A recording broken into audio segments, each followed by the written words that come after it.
Buon anno. Buon anno, auguri a tutti, la cosa più importante. Auguri a tutti e benvenuti a Tintoria, la prima puntata del 2021 di Tintoria. L'ospite è Roberto Lipari. Ciao Roberto, benvenuto.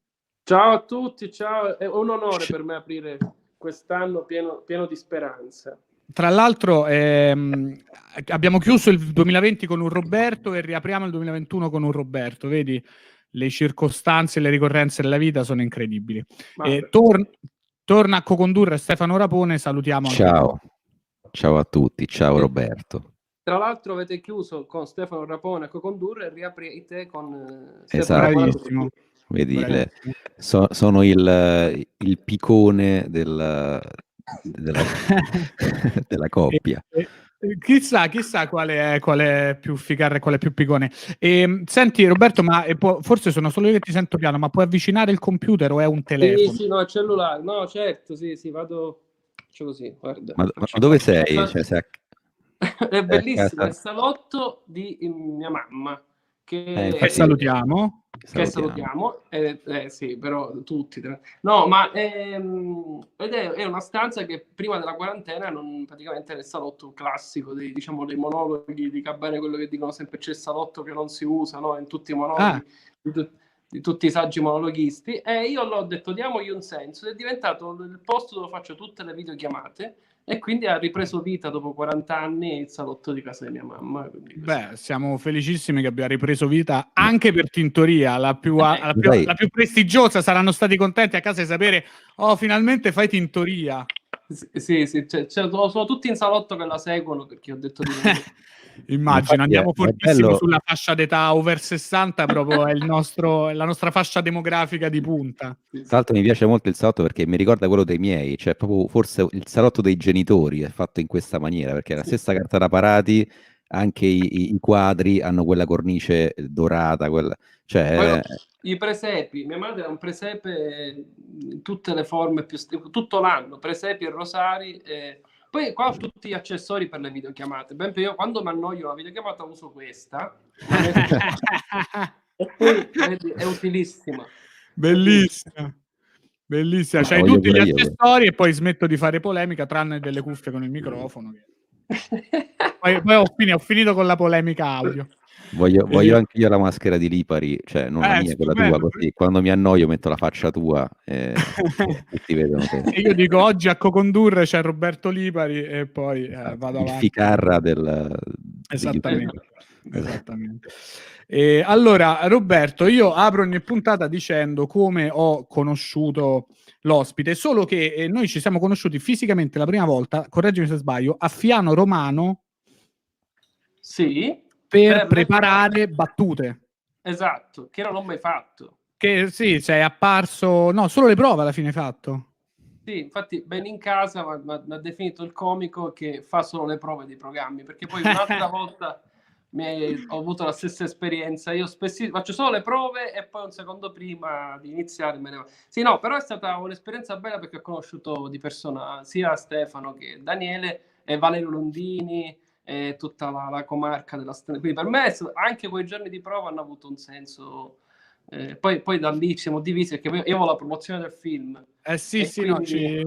Poi figurati, eri diventato una battuta ricorrente sul set, ogni tanto facciamo fermi, non c'è Lipari, dove sta?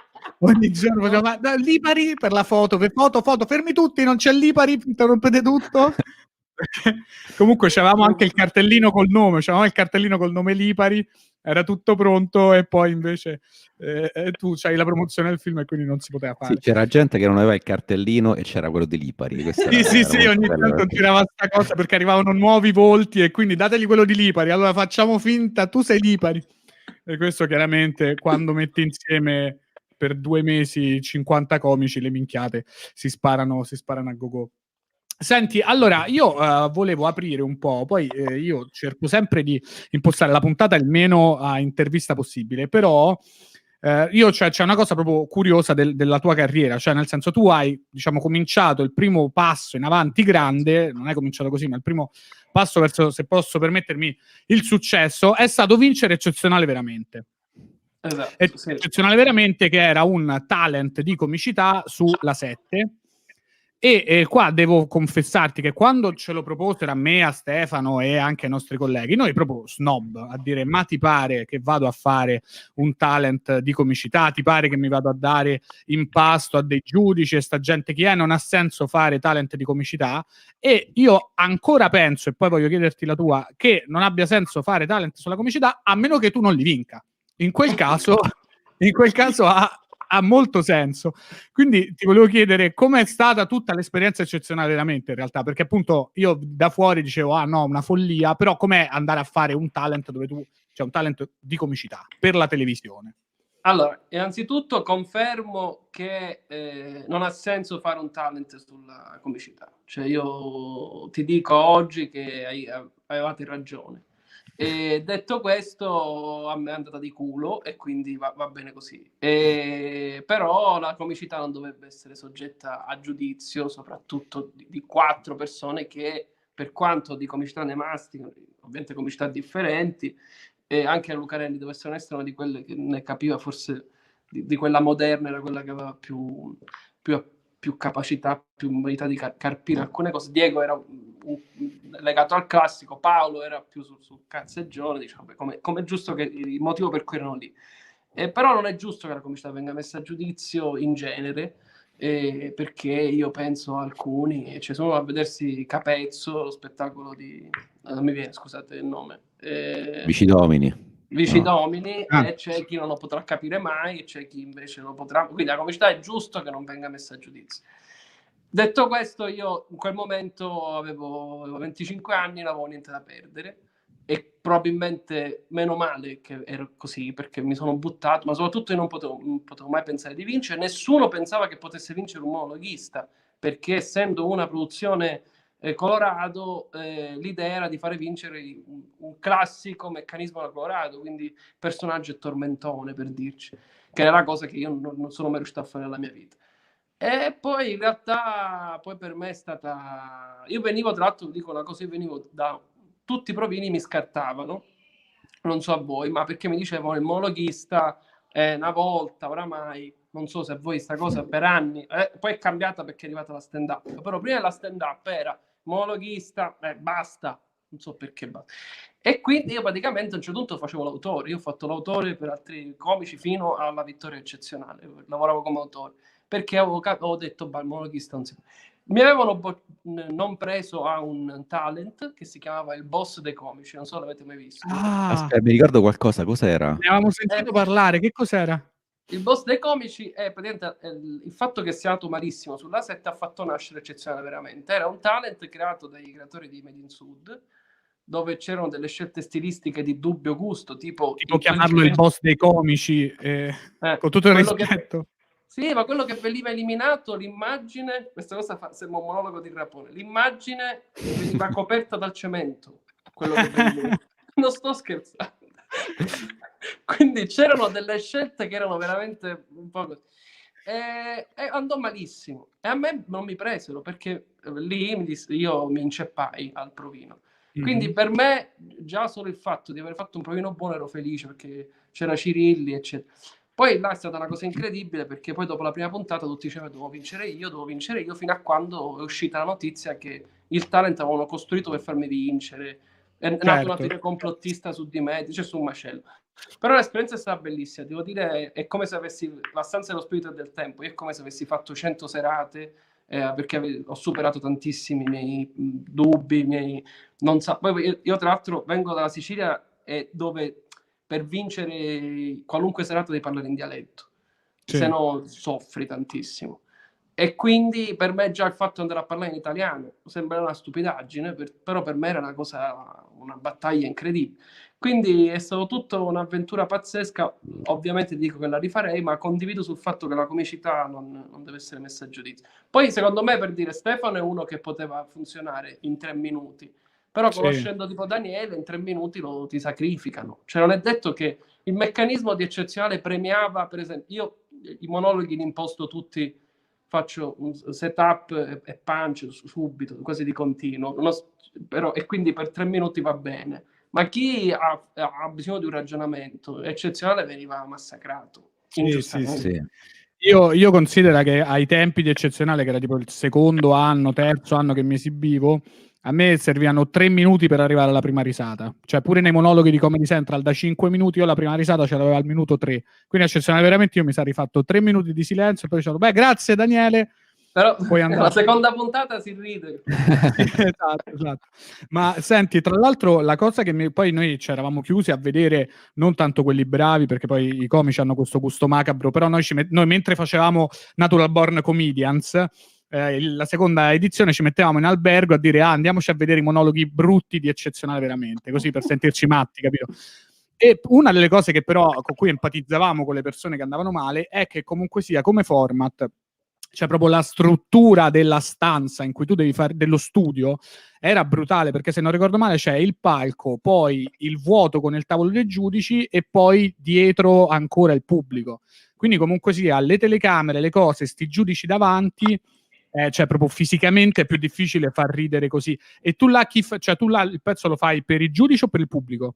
Tu lo facevi almeno quando l'hai fatto? No, ma io in realtà diciamo che io prendevo i respiri sulle risate, quindi se dove non arrivava la risata c'era il silenzio al posto della risata nella mia testa, e io rischiavo di andare in apnea, e quindi io dovevo puntare per forza al pubblico. Poi ovviamente cercavo di fare un mix tra battute pop e battute un po' più di testa, in modo tale che un colpo avevo la certezza del pubblico, dall'altra prendevo il bravo dagli autori. Questo era il meccanismo che ho utilizzato.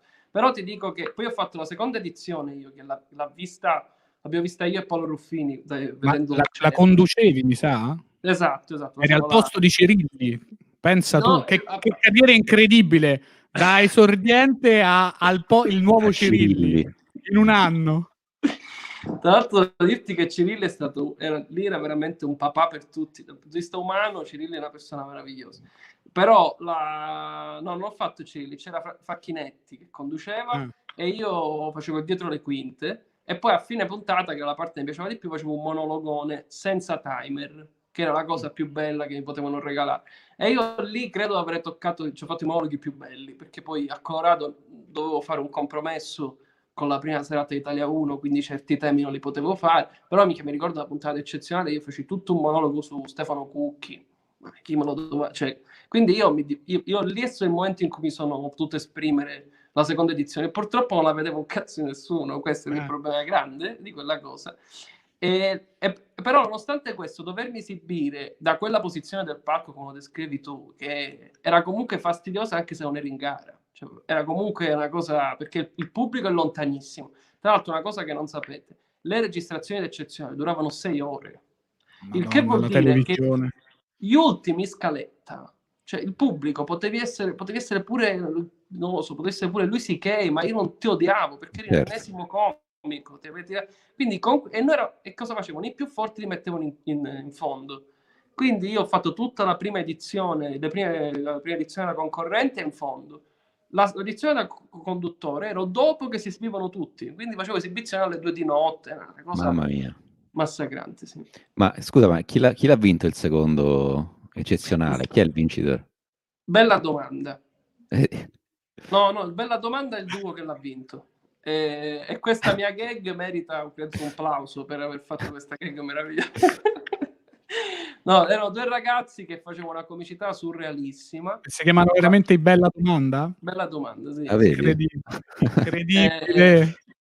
Che gaggona. No, e quindi facevano una comicità molto surreale, erano delle specie di Lille e Greg, però che parlavano veloce, molto veloce. Però purtroppo sono stati incollocabili, cioè perché poi a Colorado nessuno li capiva, perché erano troppo surreali per Colorado.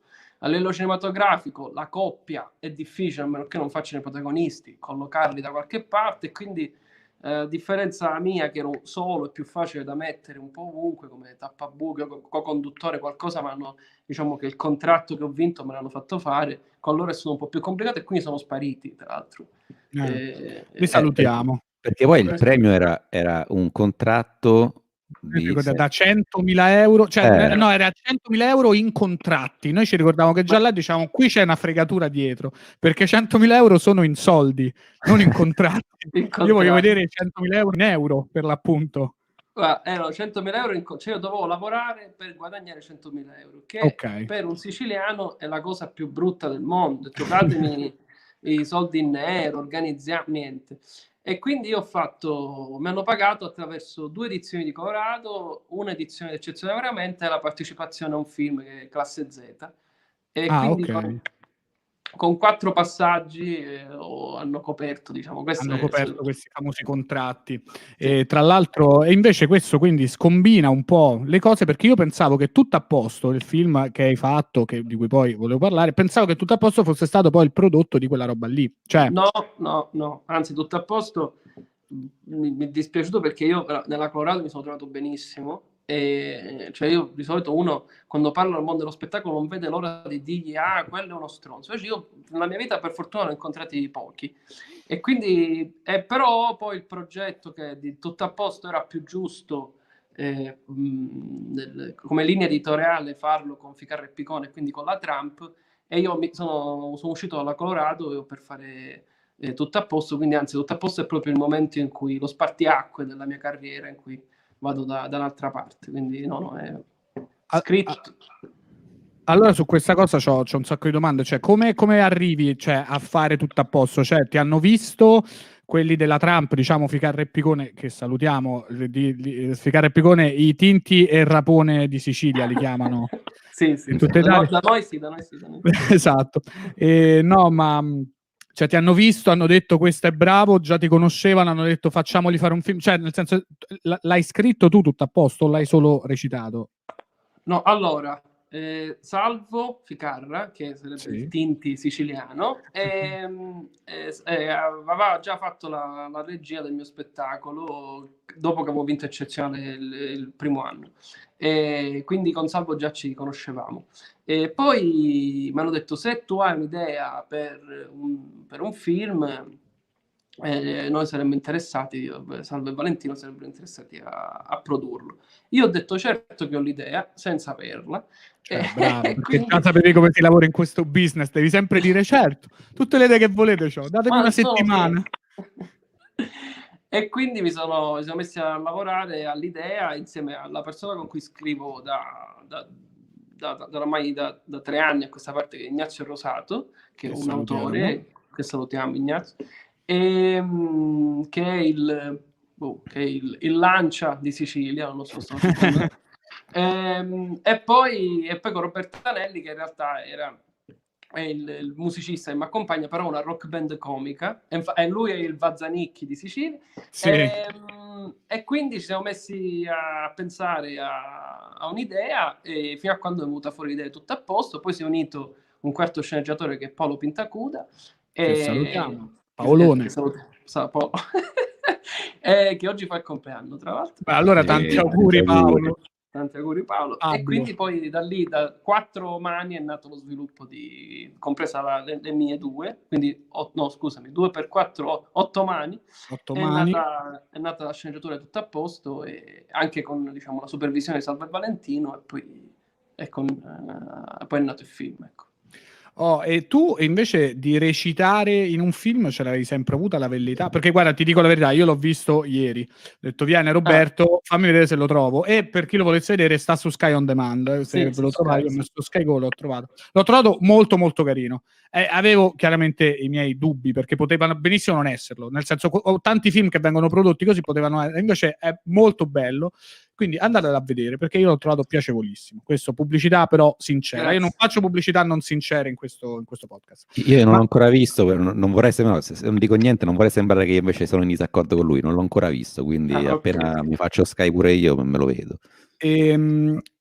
La velleità di recitare in un film per il cinema, diciamo, poi al di là delle piattaforme, però proprio in un film, ce l'hai sempre avuta? L'hai sempre fatta? Hai studiato per recitare, oppure ti hanno detto puoi recitare e tu hai detto minchia?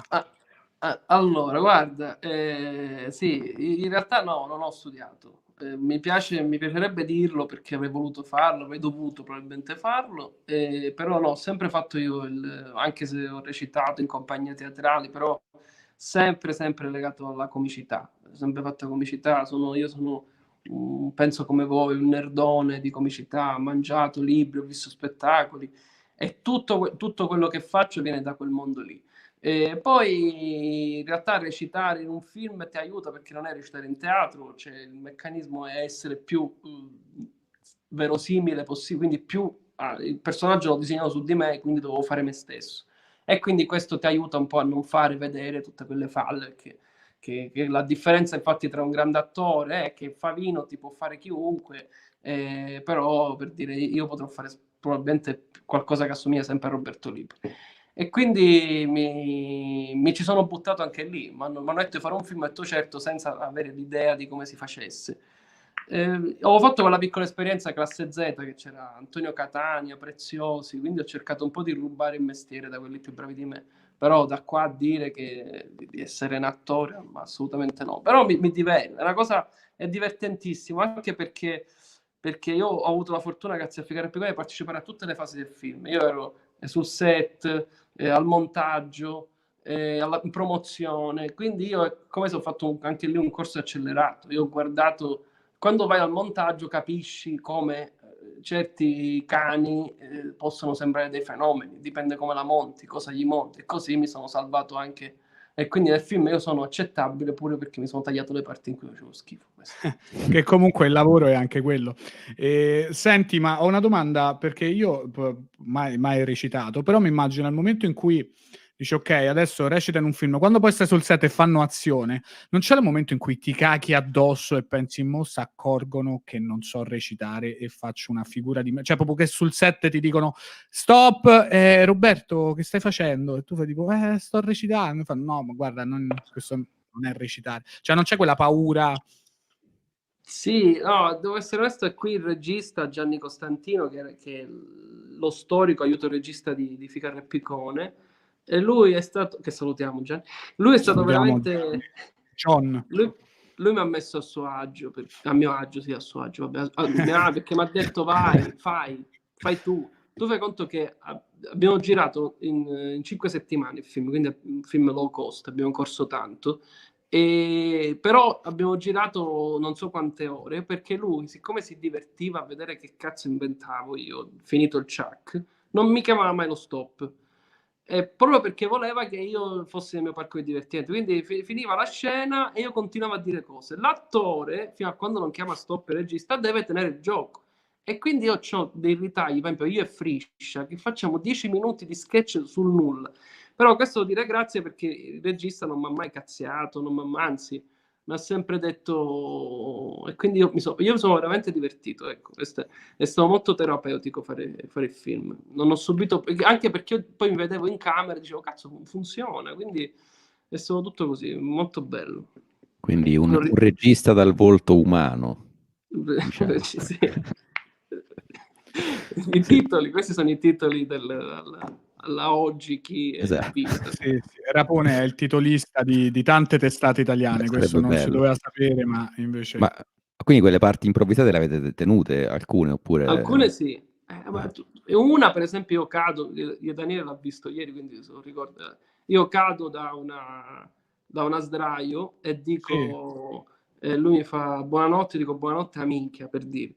Questa cosa non c'era. Mentre eravamo sul set, io ho detto, ma invece di fare solo che cigola la sdraio, facciamo che cado. E Sergio finisce che era con me in scena, e poi questa cosa è rimasta. Tant'è che in quella scena poi abbiamo dovuto cancellare in post-produzione un faretto, perché quell'inquadratura non ci doveva essere. È entrato un faretto, e quindi poi l'abbiamo cancellato pur di tenerci la risata, ecco.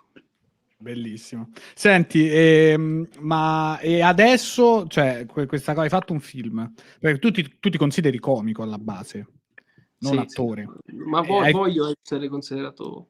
Hai fatto un film e l'hai anche scritto, diciamo, con 2 mani su 8, quindi non tutto l'impero, ma solo una provincia dell'impero ottomano. Sì. Cioè, vorresti rifarlo o lo stai rifacendo? Pensi mai, mo ne scrivo un altro, ne recito un altro? Oppure hai detto, beh, è stato bello, però... Allora, ti devo dire che di recitare in un altro, ci sono state occasioni, mi hanno chiamato per delle parti, ma ho dovuto rifiutarle tutte, non sono tantissime, 3-4, perché mi cazzo sempre il mafioso. Cioè, ora io già vi anticipo che usciranno un sacco di film comici sulla mafia, ma io non le voglio, cioè anche ho rifiutato anche soldi buoni, tra l'altro, perché io dico, ma che cavolo, ma no, va tutto contro quello che sto cercando, l'idea, l'immagine che vorrei dare io della terra da cui vengo. Quindi qualche altra occasione figa c'è stata, speriamo che va in porto, quindi tutto ciò che... Cioè, almeno non è che piace recitare, a me piace, cioè, come voi penso, cioè, mi piace dire una cosa e dirla comicamente. Quindi se non c'ho niente da dire, preferisco non dirlo. Per questo non voglio fare l'attore che interpreto, voglio fare sempre qualcuno che dice le cose. E infatti poi subito dopo tutto a posto, siccome è andato benissimo al primo weekend, dopo il primo weekend mi hanno chiesto subito di scriverne un altro di film e abbiamo incominciato. Poi è arrivata la pandemia, quindi i tempi sono dilatati perché l'abbiamo cominciato a scrivere in videochiamata, che è una cosa insopportabile. Quindi meglio però, almeno c'è più tempo. C'è più Però tempo, ho avuto più tempo, sì. E infatti adesso abbiamo finito tutta la prima fase, stiamo sceneggiando, siamo proprio ai dialoghi. Quindi spero di finire entro gennaio-febbraio e poi capire quando si può fare. E cercando di imparare tutti gli errori, da tutti gli errori che ho fatto, è tutto a posto, perché comunque ci sono tanti errori da principiante che non sapevo che fossero errori fino a quando non ci ho sbattuto la testa. Senti, ma quando è uscito? Quando è uscito in sala? Una data veramente mandò di culo, perché io sono uscito il 3 ottobre 2019, io e Joker. Ah, top. Quindi io mi ricordo, ho fatto tutta la campagna di promozione che dicevo, cari amici di Medusa, perché mi distribuiva Medusa, cercherò di fare come Batman e sconfiggere il Joker, ma non è andata proprio bene, nel senso che era imbattibile, però era il primo film italiano, cioè Joker, e poi c'era, non mi ricordo quell'altro film straniero, e poi c'era tutto a posto. Quindi ci siamo difesi. In Sicilia ha vinto tutto a posto su Joker. Andiamo. È stata grande, infatti mi ha chiamato Todd Phillips, era un po' incazzato, io ho detto, ma tu perché esci quando esco io? Ha chiamato Batman, ti ha fatto le congratulazioni. Ho detto, grazie. Batman ha battuto Joker almeno in Sicilia. Così almeno in Sicilia. La Sicilia. Senti, ieri, poi col fatto che l'ho guardato ieri, dove è ambientato? Perché io la Sicilia la conosco pochissimo, però ogni volta che guardo un film in Italia cerco di guardare due vie e dico questo dove è ambientato. E io che non sono stato da nessuna parte dicevo, vedi, questa è la piazza di Rosolini, solo perché io e Rapone quest'estate siamo stati a Rosolini e quindi visto che ho visto 5 piazze della Sicilia in vita mia, ho detto, ecco, questa è la piazza che ho visto quest'estate. Perché a Rosolini c'è stato un film di Figaro e Picone che sarà ambientato. Però non è quello, ok. Però voi non avete girato a Rosolini. Noi abbiamo girato tra Acireale e Catania e abbiamo creato una città di fantasia che è Borbonasicula e Acireale l'abbiamo scelta anche perché dove che fu girato Divorzio all'italiana di Pietro Germi, e quindi ed è da allora che non si girava una commedia da Cirreale, ho detto una cosa romantica, e quindi poi di conseguenza Catania, perché serviva un po' la parvenza di città per esserci un'università nella... Giusto. Quindi è tra Cirreale e Catania. E quindi poi venivamo dal terremoto, c'era stato il terremoto da Cirreale, l'Etna aveva fatto... sì, è vero. Si è creata una cosa stranissima, noi dormivamo negli hotel con i terremotati, ed era fortissimo che la stanza accanto a quella di Zingaretti c'erano una famiglia di accesi, terremotati, quindi si è creato questo mix che era molto bello. E a Cireale l'unico altro momento quindi di grande cinema che ha avuto è stato quando Nanni Moretti gioca a pallanuoto contro la Cireale in Palombella Rossa. Non credo che poi siano effettivamente andate da Cireale, però mi sa che hanno una trasferta da Cireale dove poi probabilmente vanno in una piscina di Roma. Però ecco. Però no, volevo dire una cosa, su quello che dicevi prima del fatto che ti chiedono di fare il mafioso e tu non lo fai. Secondo me è una cosa, cioè, è encomiabile questa cosa qui, perché spesso, cioè, anche a noi una volta chiesero di scrivere una sorta di pilota per una cosa, insomma, anche mentre la scrivevamo, cioè ci sentivamo sporchi dentro, perché praticamente era su un boss che doveva insomma rifarsi una vita e quindi lavorava in un palazzo, in un condominio. Però, cioè, diciamo, con noi così stiamo facendo delle cose, eravamo ancora all'inizio proprio della nostra carriera, ne stiamo facendo delle cose che comunque rendono simpatico Sì. un Tutta la mafioso. storia era rendere amabile un boss mafioso. Questo qua era il abbiamo progetto. visto un po' di riferimenti comunque ci avevamo dato, c'erano comunque film anche italiani, però ce ne sono parecchi insomma così dove c'è il mafioso che è quello un po' appunto, cioè il conflitto tra il mafioso che è quello mafioso che entra nella vita di una persona comune e quindi si crea questa strana coppia, no? Però cioè, non è normale che in un paese come il nostro, insomma, dove c'è la criminalità organizzata che è forse una delle più potenti, tre più potenti al mondo, se si faccia questa operazione. Salutiamo, ci mancherebbe altro, salutiamo tutti, salutiamo pure, cioè qua su StreamYard hai visto mai dove arrivano le lunghe mani? Questa operazione simpatia per rendere comunque i mafiosi ecco, un po' pazzerelli, però in fondo anche loro dal cuore d'oro. Sì, col volto umano, cioè, questa cosa... No, ma poi soprattutto il fatto che hai rifiutato dei soldi. Anche. Sì, questo no, ma è perché classi, cioè in drammaturgia ti aiuta un sacco. Se tu prendi uno stereotipo negativo, lo fai diventare positivo, già c'è il conflitto interiore, il conflitto esterno, il film si scrive subito. Il problema è che stai giocando col fuoco, perché se no facciamo un film sul mostro di Firenze che è simpaticissimo. Che scoreggia. Che scoreggia. Possiamo fare Natale con Charles Manson, cioè a questo punto è facile scrivere un film così, solo che stai proprio sottovalutando il motivo principale, perché non si dovrebbe fare un film così. Questo. Senti, tra l'altro ho visto il film, tu l'hai visto Daniele, non so se l'hai visto, la mafia non è più quella di una volta, di Maresco. Di Maresco. Ma non me ne hanno parlato bene. Ma è una cosa, penso sia il film più bello che ho visto l'anno scorso, cioè del 2020, e forse anche più vecchio, però già ti fa veramente vedere, cioè è molto grottesco perché è tipo documentario su insomma, questo tizio che non è neanche un mafioso, è uno che organizza feste. Mira. Sì, che non è... Sì. Ma tu hai visto il primo? No, non ho ancora visto, l'ho scoperto di recente, sì. Però ho capito, cioè tu vedi questi qua che veramente negano l'evidenza, oppure c'è uno che chiedono, ma vuoi dire che la mafia chiedono a tutti, vuoi dire che la mafia fa schifo? E tutti dicono no. E fanno tipo, se venisse la Madonna e ti chiedesse di che la mafia fa schifo, no, non lo farei. Se venisse Gesù Cristo, ci fa tante cose buone Gesù Cristo, però questa cosa non la posso dire. Ma se venisse anche il Padre Eterno, addirittura, cioè proprio il più... Dio arriva e ti dice di che la mafia fa schifo, guarda, Dio ci fa tante cose buone, però non posso dire questa cosa. Cioè, Rapone pesante con gli spoiler su Tintoria, hai deciso di calcare la mano con gli spoiler, io lo volevo vedere magari stasera e mo. È uno spoiler adesso questo, non pensavo fosse uno. No, fra un po' mi citi i dialoghi. Vabbè, però comunque... ma Cipriano Maresco sono impossibili da spoilerare, perché pure se te lo racconto è quando lo vedi che è vero. Che funziona.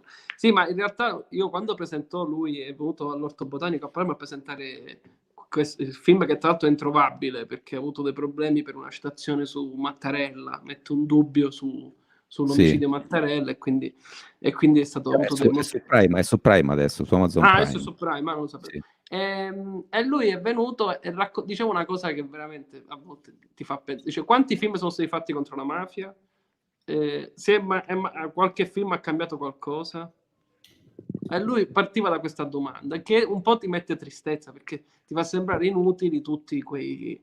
Cioè neanche i film sulla Shoah hanno fatto sì che esistessero meno Nazi Skin, forse. Mm-hmm. Quindi ti fa pensare che a volte tu fai queste cose, ma che cazzo serve? Boh, non lo so.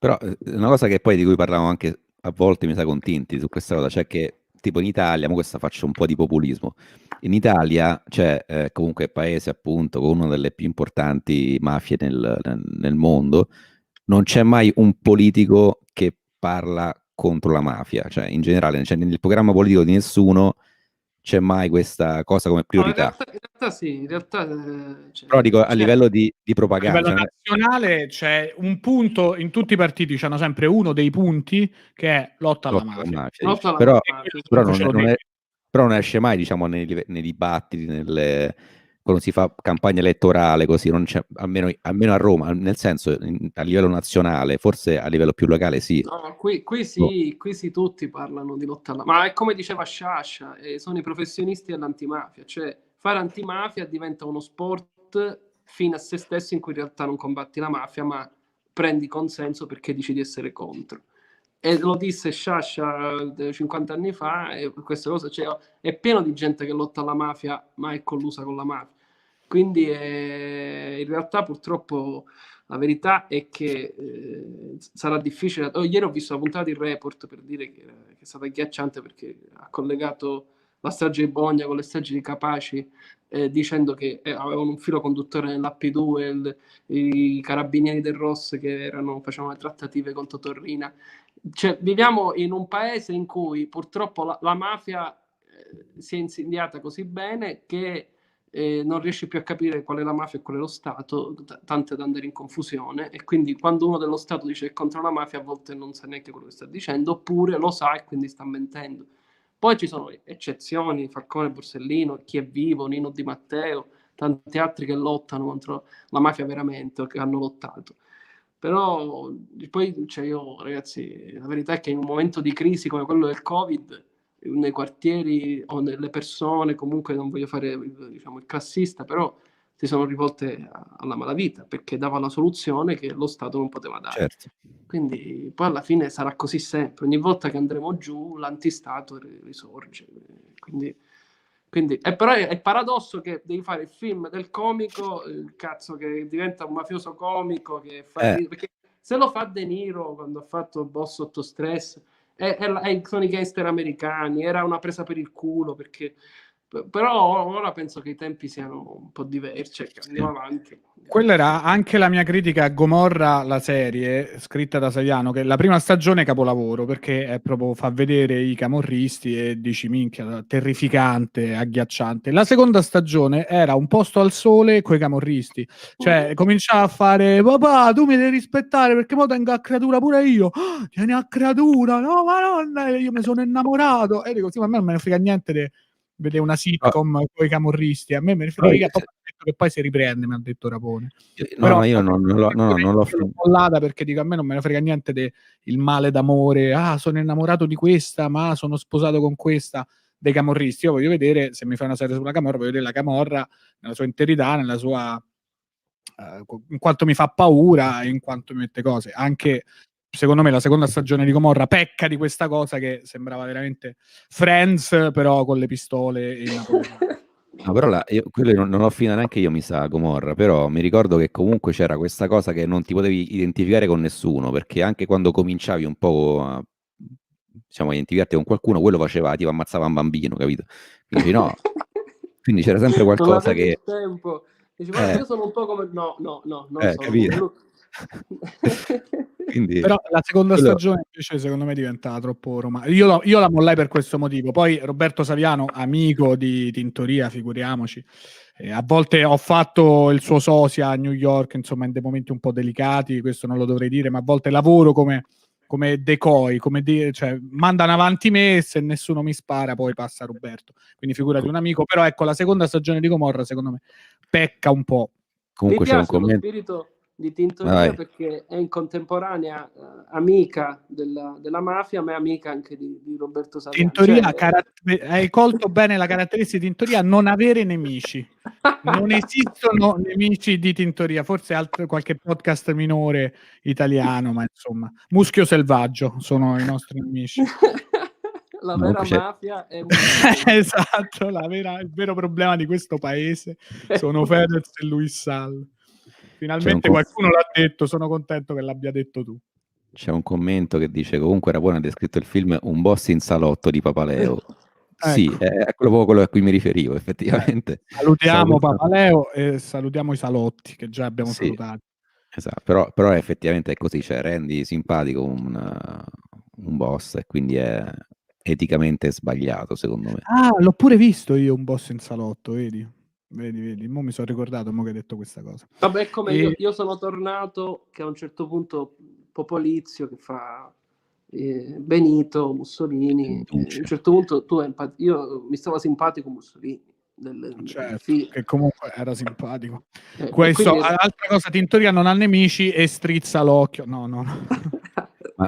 Ma possiamo dire che alla fine i fascisti generalmente sono quelli più simpatici, quelli un fanno po'. ridere. A me il sì, fascismo tipo, fa ridere, non sentendolo come una presenza negativa contemporanea, sbagliando tra l'altro, perché c'è ancora il fascismo in Italia, gode di ottima salute, pare faccia yoga. Però il fascismo, cioè non tanto il fascismo, però il duce a me fa ridere. Forse già ne ho parlato in questo podcast, però il duce, proprio dire duce, scherzare sul duce, è una delle cose che mi fa più ridere di tutte. sì, condanniamo ovviamente il movimento, però tipo che ne so, dicono Di Canio per dire, dicono che è simpatico, oppure mi stavo vedendo Sampa, l'avete visto Sampa? Solo le prime 2 puntate. E intervistano alcuni, dove è andato? È scomparso Lipari. Roberto tornerà, intanto se vogliamo continuare. Spero non siano arrivato a prenderlo. No, si è staccato, Roberto si è staccato quando abbiamo fatto apologia di fascismo. Roberto ha detto qui stacco, io comunque ho una carriera, faccio film, che non ho bisogno di metterci la faccia. Avevo capito che andava contro il fascismo. Apologia va bene, scusa, non avevo capito bene. Tipo su Sampa c'è uno di quelli che vengono intervistati, insomma, che poi fa la guardia del corpo, di lui, che dicevo io venivo dalla destra e comunque era quello che ti comunica più simpatia tra tutti, quindi non lo so, c'è questo atteggiamento che in qualche maniera ti rende simpatico, poi ovviamente. C'è anche, nella seconda puntata c'è anche l'eroe dei due mondi Indro Montanelli che ci fa una grande paternale e poi dice è importante insegnare l'educazione, una cosa così. Io da giovane c'avevo Mussolini, Montanelli proprio senza mezzi termini dice io comunque c'avevo Mussolini, fino a 25 anni c'avevo la camicia nera e dice poi quando sono iniziati prima che il fascismo iniziasse a puzzare di morte, ora mi sbilancio e vorrei dire Indro Montanelli che ci guarda da lassù, amico di Tintoria, che forse il fascismo ha iniziato con la puzza di morto, però vabbè non mi metto a fare dibattito contro Montanelli che è morto, quindi sarebbe veramente però potremmo fare un film in cui Montanelli dove simpatizziamo Montanelli, Madonna, Montanelli in Africa, mamma mia quanto fai la difficile. Io dicevo Young Montanelli, tipo Young Montanelli. Montanelli che va in giro. Sitcom, bellissimo. Sarebbe fantastico, dove il colonialismo italiano però era tipo i colonialisti reso simpatico anch'esso, giustamente, perché giusto. Beh, ci ha provato adesso la pasta molisana, che le conchiglie della pasta molisana si chiamano le abissine e proprio c'è scritto dietro che è un omaggio al colonialismo italiano degli anni 30. E quindi si è creata una polemica su Twitter perché le conchiglie della pasta, tipo per un mese vari tipi di pasta si chiameranno come, non ho capito se le abissine letteralmente come le donne dell'Abissinia, immagino di no, però è un omaggio al periodo coloniale degli anni 30 italiano. Comunque sia una scelta, diciamo, discutibile se non altro. E infatti discussa su Twitter. Ecco, di nuovo Roberto prova a uscire. Vediamo come vicino il dito fa. No, mo ti sei messo muto. Parla un po'. Ci sono. Ah, ecco, ci sei. Sì, poi alla fine stiamo parlando solo io e Stefano. Senti, ma questo è il senso di Tintoria, è cazzeggiare. Senti, ma in tutto questo tu però hai fatto una cosa che a me mi incuriosisce tantissimo. Tu fai anche l'inviato per Striscia la Notizia. Sì, faccio l'inviato. Cioè io non posso non chiederti com'è perché Striscia la Notizia forse è la cosa più riconoscibile che c'è in Italia, cioè sono i nostri Simpson, cioè nel senso il riferimento culturale che non esiste persona in Italia che non sappia cos'è Striscia la Notizia, quindi com'è entrare nella macchina di Striscia la Notizia ed essere poi anche identificato, perché sicuramente più di Eccezionale Veramente e più del film, più di tutto c'è Striscia la Notizia. Guarda, allora io non pensavo che avesse questo potere. Dici, ma è ovvio, vai in onda nel prime time di Canale 5, è ovvio che ti vedranno tutti. Però non credevo potesse avere questo impatto mediatico che ha avuto, soprattutto perché ho cominciato a fare, diciamo, praticamente 2 puntate a settimana durante la quarantena, perché facevo una finta DAD, facevo finte lezioni a Striscia Notizia come tutti i professori in quel periodo. E in quel momento Striscia faceva dei picchi d'ascolto, tutti chiusi in casa, a quell'ora si guardavano tutti Striscia Notizie. Quindi appena è finita la pandemia ho capito quello che era successo, perché era impressionante. Appena è finita la pandemia, cioè appena il 18 maggio, diciamoci, quella che ci sembrava finita la pandemia.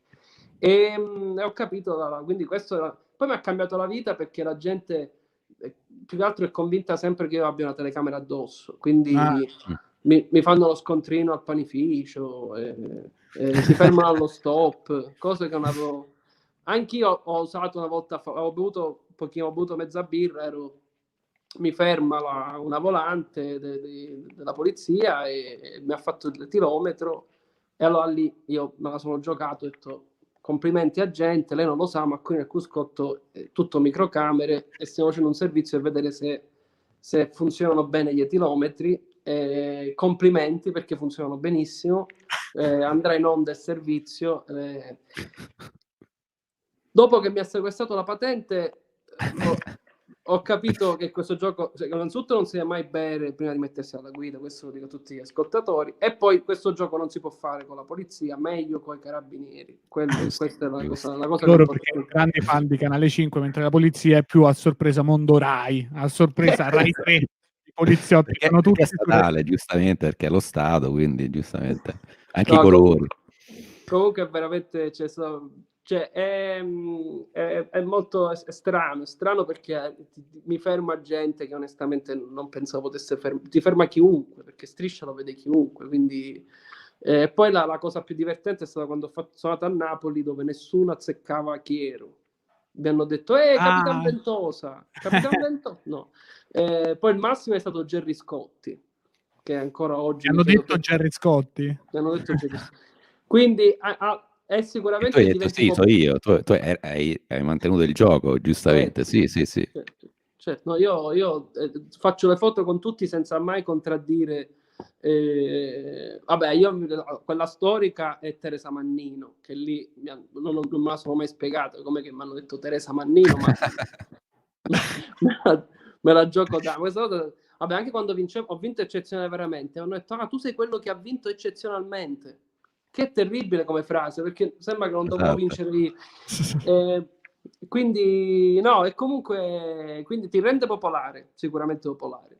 Spero questo si traduca anche in biglietti, perché alla fine faccio tutto questo solo per avere biglietti a teatro e al cinema alla fine. Però rischi pure di entrare con un'etichetta. Se mi scambiano per Capitan Ventosa vuol dire che chiunque entra in quel contenitore può essere chiunque, che devi essere bravo tu a far capire il perché tu sei diverso dagli altri. Quindi io cerco in qualche modo di dare una mia firma. La cosa più complicata in televisione è questa, perché quello di Zelig, quello di Colorado sono delle cose che all'inizio va bene, ma poi rischi di essere nessuno, perché sei quello di, ma non sei. Certo. Questo mi piace che hai detto la cosa dei biglietti, perché poi alla fine tu sei appunto un comico, ti senti un comico, e ti volevo chiedere l'impatto che ha avuto Eccezionale prima, il film poi, Striscia poi, sulla tua professione proprio di comico dal vivo, nel senso, tu adesso hai un tuo pubblico ovunque vai, o almeno uno zoccolo duro, o comunque, visto che hai un nome pubblico, hai accesso o vieni chiamato da teatri, teatrini, localetti a cui prima non avevi accesso, cioè dal punto di vista proprio di vado a fare una serata in una città X, quanto pubblico c'è, con chi mi relaziono, quanto è cambiata questa cosa rispetto a, non lo so, rispetto ad altri comici, cioè rispetto a me tu hai sicuramente una cosa, cioè faccio il confronto con me, cioè io e te ci confrontiamo penso con lo spettacolo al vivo in modo diverso. Come ti ci confronti tu? Vabbè, capito, sto continuando a farti la stessa domanda in 5 minuti. Allora, diciamo che è una fortuna enorme che io sono i siciliani, non a caso batto Joker, perché i siciliani che sono ovunque, quindi io ho fatto spettacoli a Milano e ho chiesto quanti vengono dalla Sicilia, mi ricordo ho fatto una settimana allo Zelig e ho fatto tutti i pianoni. Zelig fa 200 posti, una settimana sono 1400 biglietti, quindi è andata benissimo. Chiedevo, erano tutti siciliani. Quindi questa cosa, devo essere onesto, mi aiuta anche a Torino, ovunque sono andato, i siciliani sono un po' come come i tamponi in questo momento. Sono e quindi questa cosa mi aiuta tantissimo e forse mi falsa pure un po' la percezione del pubblico. Però devo dire che non è che adesso io vado ma nessuno, credo, in questo momento storico può permettersi di andare a botta sicura. Pochi artisti, penso che chiunque deve andare, deve esserci una campagna pubblicitaria, un sistema a sostegno. Cioè, purtroppo io sono nato in una generazione in cui entro nel mondo del teatro e mi dicono ma prima c'erano i soldi. Poi vado in televisione e mi dicono ma prima c'erano i soldi. Poi sono arrivato al cinema e mi hanno detto ma prima c'erano i soldi. La verità è che vado in un teatro, sono Fiorello e riempo. È una cosa che non esiste più. Cioè nessuno c'ha sto potere. Per esempio, uno che sbietta un casino è Pintus, ma deve comunque creare tutta una macchina organizzativa di promozione affinché questo avvenga. Poi in realtà il mio mondo è più cabaret, il vostro stand-up è ancora diverso, perché voi avete dei luoghi ad hoc, Sì. un pubblico che è una cosa che io tra l'altro vi invidio tantissimo, perché io spesso, trovandomi a fare spettacoli in piazza dove magari prendi più soldi, sì, è vero, però dal punto di vista della soddisfazione artistica tu devi ammiccare l'occhio a tutti, perché la battuta che fai la deve capire il bambino come l'anziana, e questo ti costringe a dover fare sempre alcuni pezzi io li faccio solo in alcuni posti, oppure solo quando la gente paga il biglietto per vedermi, perché quelli sanno cosa vanno a vedere. Però quindi rispondendo alla domanda iniziale, no, non ho ancora un potere incredibile di sbigliettamento. Certo ce l'ho e sono contento, ma questo è da eccezionale che mi ha reso un po' nazionale. Striscia non ho potuto fare una tournée fuori, ho fatto una tournée solo in Sicilia che si chiamava Non ce n'è comico, storpiando Non ce n'è Covid. Salutiamo Angela da Mondello, salutiamo Angela, prossima ospite di Tintoria, prossima co-conduttrice di Tintoria, non lo volevo dire, però Stefano te lo dico così. E quindi lì questo l'ho fatto solo in Sicilia perché volevo evitare di viaggiare coi mezzi d'estate, e lì è andato fortissimo, è andato veramente fortissimo, perché si è unito il vecchio pubblico al pubblico di Striscia e quindi si è creato un mix, è andato molto bene, quindi no, non mi lamento, ecco, da questo punto di vista non mi lamento. Bene. Senti, siamo arrivati a un momento fisso di Tintoria. Tu sai, Tintoria è il podcast della legalizzazione e io facevo sempre la domanda sulla legalizzazione a ogni ospite, ma quella domanda non mi dà soddisfazione. Quindi la domanda che faccio a tutti quanti, a cui tu puoi rispondere no comment o puoi anche dire una bugia, è: che rapporto hai, se ce l'hai, o anche se ce l'hai avuto, con la marijuana, e se ce l'hai, che rapporto c'è tra la marijuana e la creatività secondo te, per te? Allora, io sono atipico da questo punto di vista, perché tutti quelli con cui ho lavorato in quest'ambito si fanno sempre un tiro di erba prima di scrivere, perché li aiuta, li rilassa. Anche ho conosciuto tra gli autori, ho avuto fortuna di conoscere autori fortissimi, tutti più o meno si fanno sempre una cannetta. E io in realtà no, perché sono un po' più cervellotico, e quindi probabilmente quando mi spegni sono molto più scientifico nel ragionamento, le battute le vedo a volte come delle equazioni, no? E quindi se tu mi togli la concentrazione, in realtà non so scrivere più, io ho l'effetto opposto. Quindi forse è più unito a una creatività di quelli che vivono di immagini, di quelli che costruiscono quasi dei fumetti. Allora io penso che lì ti aiuta tanto l'erba, perché più che altro ti spegne tutto il resto dei pensieri, e quindi ti si accende solo quello. Poi io devo dire che mentre facevo tutto a posto a Catania, avevo la casa sopra un coffee shop, quelli legali, e lui mi regala, siccome ho fatto un pezzo a Colorado pro legalizzazione, quando ho fatto la seconda edizione, io sono diventato il mito di tutti quelli che hanno i coffee shop, perché nessuno su Italia 1 si era mai permesso di dire, diciamo, cercando sempre, perché ero su Italia 1, quindi giocavo di tattica, però più o meno ho detto quel concetto. E quindi tutti quelli me lo cominciavo a scrivere. Uno l'ho incontrato e mi regalava ogni giorno grammi e grammi, e quindi devo dire che io finivo le riprese e è un po' d'erba legale. Tanto è legale, quindi va benissimo. E quindi lì funziona molto. E devo dire che mi faceva solo rilassare, non andavo non sto sì, l'erba col CBD almeno pure a me fa proprio dormire. Cioè io non la fumo neanche più, perché la fumo, dormo. dorme, ma siccome io un po' soffro a volte penso troppo la notte, per me è stato veramente una manna dal cielo. Quindi da questo punto di vista, però sviluppare la creatività personalmente no, non so voi, però io penso, No, Daniele mi sa di No, sì. no. ma io una volta, oramai sono quasi 2 anni, sono 2 anni e mezzo che non fumo perché mi vengono le paranoie, come sanno tutti gli ascoltatori e ascoltatrici assidui di Però, Tintilia. però vedi, il mondo del cabaret è più trasgressivo di quello della stand-up, Sì, perché là gli esatto, perché autori un tiro se lo fanno inizialmente, invece tutti gli ospiti che vengono qui generalmente dicono no, io non faccio dicono uso di di no, niente. il 99% dicono no perché lo facevo da piccolo e mo mi vengono le paranoie. Esatto. Veramente la stragrande maggioranza.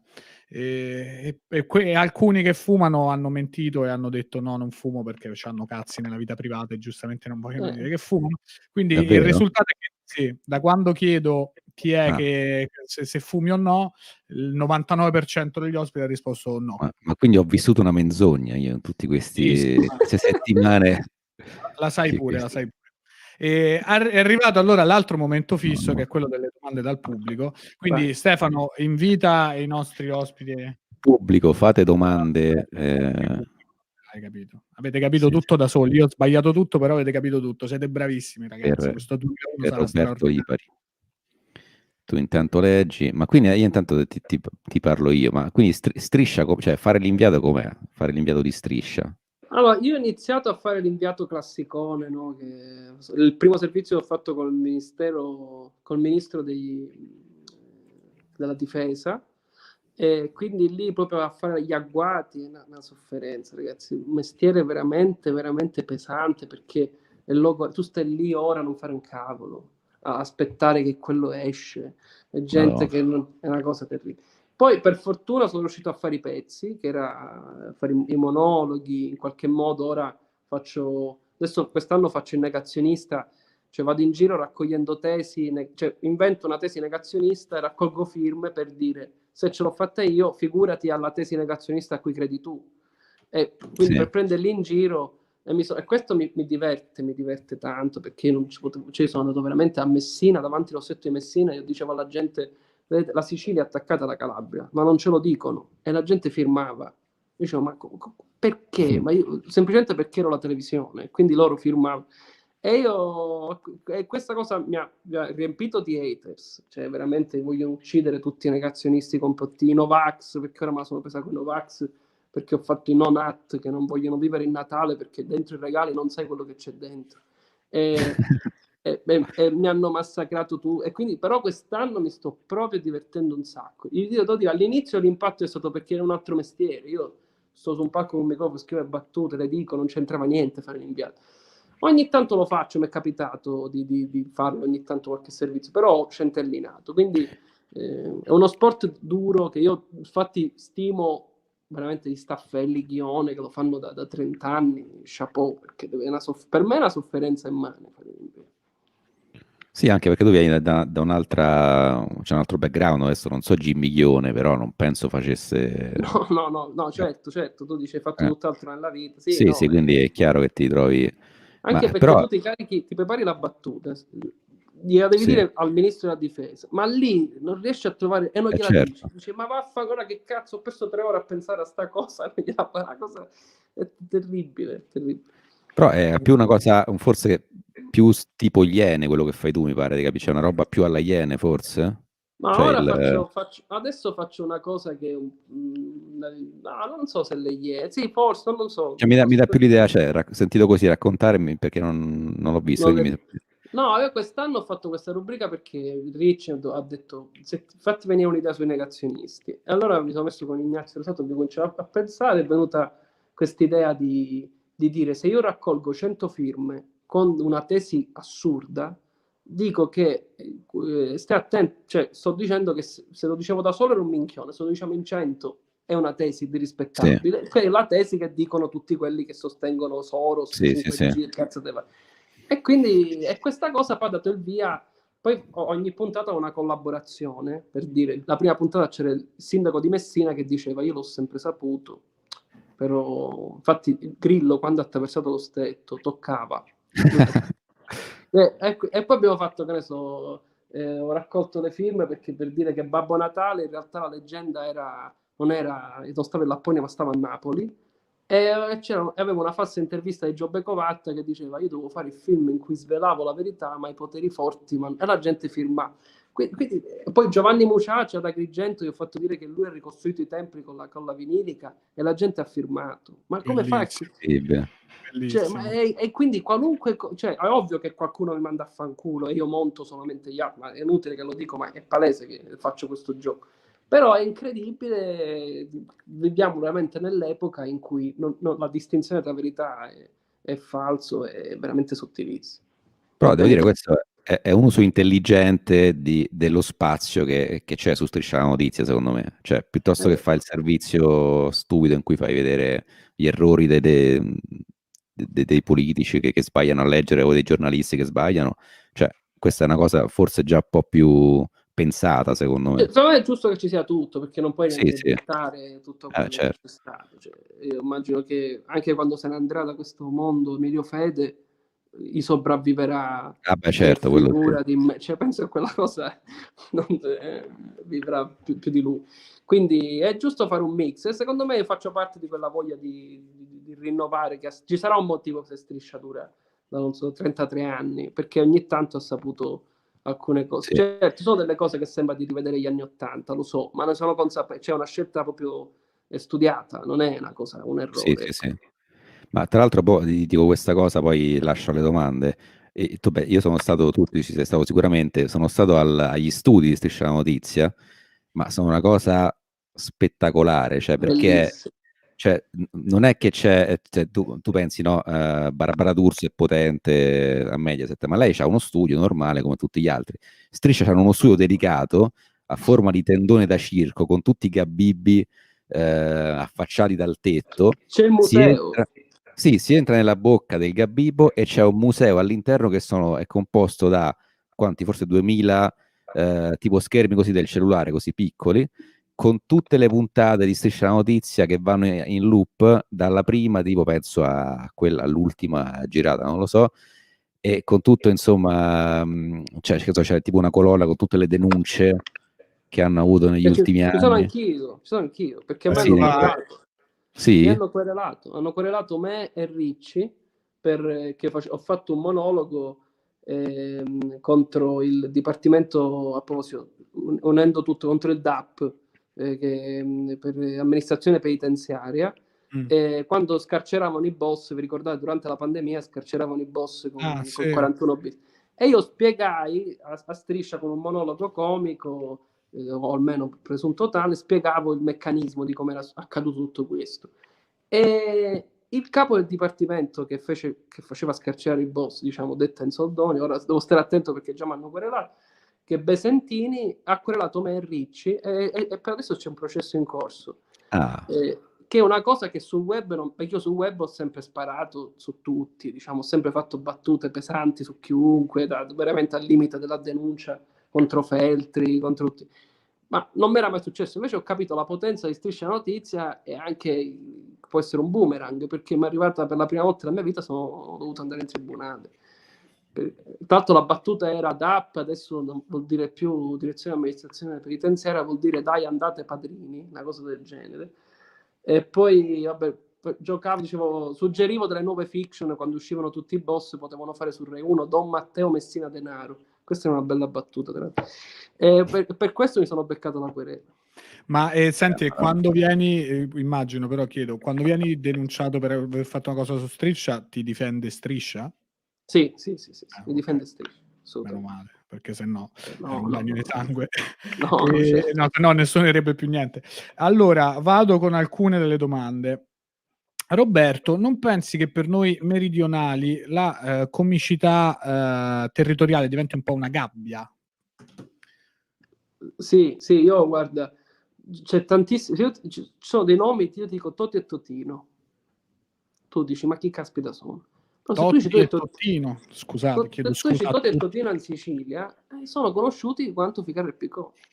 Solo che sono dei comici che non sono mai riusciti a uscire dallo stretto, perché siccome qua comunque è una regione di 4 milioni e mezzo, quindi le serate non ti mancano, anche se sei solo se sei solo siciliano, che 4 milioni e mezzo di abitanti sono tanti, e quindi è una gabbia. A me la fortuna grande è stato il fatto che non avevo come lavorare, cioè io avevo tutto il mercato siciliano quando ho iniziato, era saturo, tutto preso da artisti locali, quindi o io andavo fuori o facevo la fame, e a me mi ha salvato il fatto che non c'era lavoro, che è quello che ha salvato Ficarra e Picone, perché Ficarra e Picone anche loro avevano tutto occupato e sono dovuti andare a Milano allo Zelig. Quindi è una gabbia pericolosissima se tu ti abitui e non esci più. Assolutamente sì. Allora, cosa ne pensi degli spettacoli teatrali in streaming che, qua completo la domanda, sono sorti durante il primo lockdown? Tra l'altro io domani sera ne faccio uno, se vi connettete su thecomedyclub.it potete ancora accattarvi un biglietto, facciamo una serata multipla, è la prima volta che lo faccio, Rapone ci sei esibito, ne ho visti tanti. Tu cosa ne pensi? Non so se hai visto qualcosa o come ti poni. Sì, no, allora io l'ho pure fatto 3 convention io in videochiamata, per esempio. Non penso che cioè, per chi lo fa, per noi comici è una sofferenza immane, perché Sì. si perde, non dico il 90% almeno della bellezza del mestiere se ne va. Però meglio di niente, ecco, cioè ovvio che non ha futuro questa, per me non può avere futuro. Io ho addirittura un amico mio, quello con cui scrivo, che dicevo il musicista, che adesso fa stand up anche lui, che lui si è comprato il visore e lui fa delle serate con l'avatar che si muove in un locale 3D in America, tutto il pubblico sono degli avatar, lui è un avatar che ha la sua forma. Ma c'è un videogioco, ce l'ho pure io forse. No, non è un videogioco, lui veramente fa in America, è il comico della serata che fa ridere di più guadagna $25 e lui ogni settimana si guadagna, siccome è bravo, molto bravo lui, però lì però togli l'espressione, certo. il movimento, perché è un avatar, però lui solo a scriverlo, essendo anche lui venendo dall'autorato, quindi a lui questa cosa gli viene molto bene, lui fa questo, fa le serate, ma io mi auguro, però per uno che ovviamente deve fare le serate in inglese, e per uno che non poteva andare in America è un vantaggio, però per tutto il resto delle cose, cioè fare gli spettacoli, è veramente, diciamo che le videochiamate sono, cioè, spero finisca presto sta cosa perché è insopportabile. Sì, io domani provo per la prima volta, però io pure penso che finita questa emergenza si tornerà dal vivo in carne e ossa a sputarsi addosso. Sì, devo dire, guarda, da pubblico non è, cioè, si può fare, perché comunque vedi un comico che fa, cioè noi abbiamo visto insomma alcune serate e comunque regge, perché vedi il comico che fa il suo spettacolo e quindi lo ascolti, te lo godi. Farlo effettivamente, cioè, non vedi bene le reazioni del pubblico perché sono tutti piccolissimi, quindi non riesci a capire bene. E senti le risate, però c'è sempre quel mezzo secondo di ritardo per cui tu dici ok, ho fatto la battuta, non stanno ridendo, ora stiamo ridendo, aspetta che faccio, aspetto che finiscano, oppure inizio mentre stanno finendo la risata, così entro nel momento in cui proprio smettono di ridere, se no c'è il ritardo anche dalla parte loro, insomma, quindi devi fare dei ragionamenti che normalmente non fai, quindi sì, effettivamente è un po' strano. E però guarda, quel gioco io però sapevo che c'è un gioco che è così, che tipo tu poi parli, cioè è un videogioco online, si chiama tipo Comedy Night, così, quello che dicevi del tuo amico. Ah, forse sì, forse è quello. Forse è quello. E sono 70 persone in un locale, tipo, e ognuna mette chi ogni serata uno vince $25. Vedi, questo però i soldi non c'erano in quello che ho giocato io, però no. Devi vedere la versione che sono. esatto. E poi c'ho l'ultima domanda qua, faccio una selezione, che è: quanto è bella Catania, che si collega, tu sei siciliano di dove? Palermo, infatti Ecco. questa domanda Una provocazione, lo sapevo, però quanto è bella Catania? Noi ci siamo stati quest'estate, quindi ci è piaciuta, possiamo dire. Sì. Allora, Catania, per parlare con voi, è tipo la piazza di scusami, dove che eravate state voi? A Rosolini. La piazza Rosolini però più grande. Catania è più... no. Allora, no, è bella, no, Catania è bella. No, io faccio discorsi populisti, però veramente io ci sono delle cose della Sicilia che odio, terribili, fanno schifissimo, siamo indietro, ma poi ci sono dei capolavori assoluti. Ci sono delle città distrutte tipo Gela, non so se le mai state a Gela, ma no. mancano sempre quelle scene tipo tipo Breaking Bad, Albercuri, sì. così, è una Albuquerque. tristezza terribile. Però poi sempre a Gela che fa schifissimo, ti trovi delle mura della civiltà greca in mezzo a nulla che tu rimani. Quindi è questa la Sicilia. A volte ti fa schifissimo. Catania è bellissima. Poi c'ha pure dei quartieri brutti come Palermo, purtroppo. Quindi devo dire, la Sicilia purtroppo è condannata a convivere con da un lato una bellezza pazzesca e dall'altra parte cose terribili. Guarda, in questo senso anche Roma è così. Roma, fa io tra l'altro schifo ci ho vissuto. ed è anche bellissima. Ci ho vissuto in una città in cui devo dire che ho vissuto peggio di tutta, perché è veramente da viverci, è veramente terribile. È faticosa, Sì. però c'è sta, E quanto è buona la carbonara. Mamma mia. Er supplì, che non si sa se si chiama supplì o La supplò, supplì. perché noi abbiamo la questione singolare plurale. Tu sai che non si sa, a Roma Est si dice supplì e a Roma Ovest supplò, quindi da noi è una questione numerica e non di genere come da voi arancina. Roma bella. Quanto ci piace il Colosseo. Quanto ci piace il Mamma mia. Che tra l'altro noi non siamo stati a Gela, ma abitiamo vicino via Gela, questo così. È vero, abitiamo vicino via Gela, quindi più o meno sappiamo questo sentimento di bellezza delle mura greche, si percepisce anche quando passeggi per via Gela. Qua vicino salutiamo gli abitanti di via Gela e allora citiamo anche una battuta del pubblico che dice: a Gela mancano i termosifoni. E questo è il pubblico che ci meritiamo, perché poi parliamoci chiaro, uno c'è il pubblico che si merita e noi ci meritiamo questo pubblico qua. Facciamo un altro paio di domande che non l'ho letta neanche una del pubblico. Fanno un altro paio e poi lasciamo libero Roberto, anche perché io poi tra un'ora, e qua già mi faccio pubblicità da solo, faccio in diretta sul Twitch di Asmodee Italia la terza puntata di Comici all'Avventura. Stiamo facendo Dungeons and Dragons su Twitch. Ma tu sai che caschi con uno fissato con i giochi da tavola? Sì. Ma proprio tanto. Tra l'altro sono un giocatore di Dungeons and Dragons. Davvero? Vedi? Allora guarda, se stasera non sai che fare, facciamo Dungeons and Dragons in diretta su Twitch. Asmodee, infatti, il Dungeon Master è il capo di Asmodee. Asmodee credo che abbiano una statua mia nell'ufficio per quanta roba ho comprato da Asmodee. Molti mettiamo in contatto con loro e vediamo di fare. Io sono secondo solo allo Sgargabonzi. Allora la prossima puntata, che speriamo tu possa venire di persona, così mi firmi anche il poster di tintoria, parliamo di giochi da tavolo. Ma un sacco di comici, può anche Lancia, per dire, è fissato con Lancia, che tra l'altro ci sta commentando, prossima sessione chiamiamo anche Roberto a giocare, così diventiamo 5.000. Tra l'altro devo dire a Lancia grazie, perché io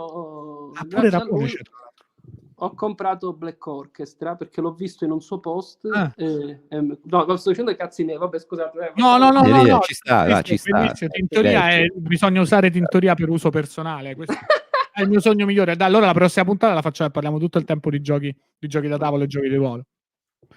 Vai Stefano, leggi 2 domande che poi dicono: ti senti di avere il merito per aver fatto inserire l'emoticon WhatsApp della tipica mano italiana? Ce l'hai fatto tu?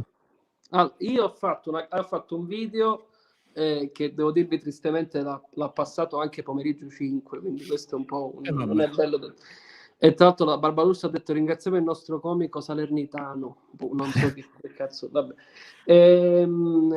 In cui insistevo dicendo: ma leva questo gesto che noi in Italia lo usiamo solo per così non vuol dire un cazzo, e metti questo per scherzo. Ma dove l'hai detto questo? Su un video che ho avuto l'idea di mettere me l'ha suggerito in realtà un amico, mi ha detto metti sottotitoli così magari va fuori, ma io non ci credevo e in realtà il video è diventato veramente andato ovunque. C'ho commenti giapponesi di tutto, in cui spiego il perché è importante inserire la mano così. Poi a quanto pare uno di quelli che ha visto il video, che lavorava per quelli che creavano gli emoji di WhatsApp, ha proposto di inserire la mano, ed era un italiano. E poi nel giro di un anno, adesso l'ultimo aggiornamento dell'iPhone, c'è la mano a coppino, clamoroso, e quindi è la mia grande conquista. Ma come questa è la mia seconda grande conquista dopo aver fatto crescere la pagina di Alberto Angela, quella è stata l'altra mia grande conquista. Già, perché quando c'era Angela da Mondello che stava salendo coi follower, io per gioco, anche lì non ci potevo credere, ho lanciato l'hashtag metti follower all'Angela giusto, quindi Alberto Angela, fai vincere la cultura sul trash. E questa cosa è, ma ovviamente la gente non sapeva più che l'avessi lanciata io, cioè, questa cosa è esplosa fino a quando Alberto Angela su Rai 1 ha detto ringrazio Roberto Lipari. C'era mia mamma che era orgogliosa di me come non era mai stata. Finalmente hai combinato qualcosa. Finalmente hai fatto qualcosa nella vita. Quindi le mie due grandi avventure assurde sono state la mano a Coppino e l'Angela Challenge. Bellissimo. Clamoroso. Questo forse è insuperabile, Stefano. Non so se trovo una domanda che ci farei superare la mano a Coppino. La trovo subito. Quale sarà il personaggio di Dragon Ball preferito di un inviato di... Cioè, qual è il tuo personaggio di Dragon Ball preferito? Visto che hai citato prima la stanza dello spirito e del tempo, questo a riprova del fatto che Dragon Ball spiega la vita. Io sono un nerdone anche di manga e anime. Oh, ecco. Vai, Madonna, la prossima puntata è già fatta. Tutto giochi da tavolo, manga e anime. E io tra l'altro non so se avete letto il numero 1000 di One Piece. No, io leggo cartaceo. 1000, ragazzi. Allora, dovete fare, non si parla di One Piece, non cartaceo. Per favore. Il mio personaggio preferito a Dragon Ball è Krillin. Oh, vedi? Perché io dicevo sempre, secondo me alla fine me lo fanno diventare forte. Ho sperato sempre, invece l'hanno fatto scompare. E comunque va bene uguale.